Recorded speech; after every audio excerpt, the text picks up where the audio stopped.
हाजी बशीर ठेकेदार का बेटा बरोला फैमिली नाल मेरा तल्लक है। मेरी वालदा ते मेरी खाला के नाम सुरैया फरदौस ते शादा परवीन के नाम ये जगह शुरू तो लैके हुण तक असीं वाहुंदे आए। आखिरी लास्ट टाइम साडी फसल इहदे विच खड़ी हुई सी बरसीम ते मेरे वालद दी उस दौरान बीमार हो गए, डैथ हो गई, जिहदी वजह तो असीं फसल भी नहीं वढ सके। उस तो बाद की होया कि असीं अपने बन्ने मार के, साडी फैमिली मैटर सी जिहदी वजह तो असीं अपने बन्ने बुन्ने मार के ते छड्ड दिता। साजिद शरीफ ने की कीता, अंदर गलियां दा महल्लियां दा रकबा जिहड़ा मरला पिया सी, उन्हां बीबियां तो दूसरियां तो बयान लै लै, साडे रिश्तेदारां तो किसी अजीज़ां तो उन्होंने लैके ते उन्हें चाहया कि मैं फ्रंट तो ही जगह वल लवां सारी, जिहड़ी कि लई उन्हें पिछे हुई है, जिहड़ी उहदे कोल मौके ते उन्हें काबज़ भी है, जिहड़ा उहदे कोल मौके तो कब्ज़ा भी है, उहदे बैक साइड ते लई है।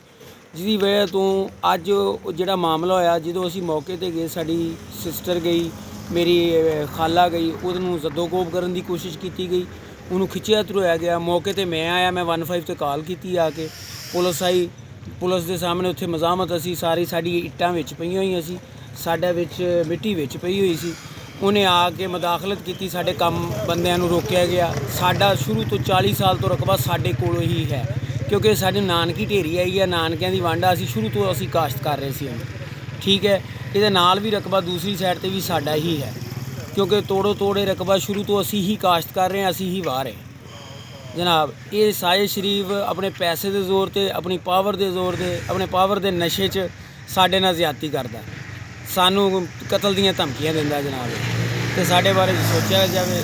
असी DSP साहब नूं मौका विजिट करवाया जनाब, SHO साहब नूं मौका विजिट करवाया कि जनाब इन्हां नूं रोकिया जाए। ये गन्ना लैके 40 बंदे इहदे कोले मुलाजम इहदे अंदर गन्ना लैके साडे दिवाले हो गए हे, तो असी 2 लोग सी उदों। उस तो बाद साडी फैमिली भी आ गई, क्योंकि साडियां रहायशां भी नाल ही है। असी आए हैं तो असी फिर इन्हां नूं रोकिया कि जनाब साडे काम च दखल ना दिता जाए, ना असी इदा कब्जा करन देना।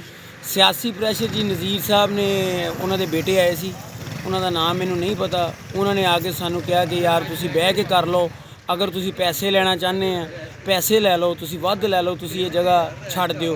तो असी कहा जनाब ये साडी है, साडी ही रहनी है, असी ना किसी नूं देनी है, तो ना असी देण दे हक च असी नहीं देनी किसी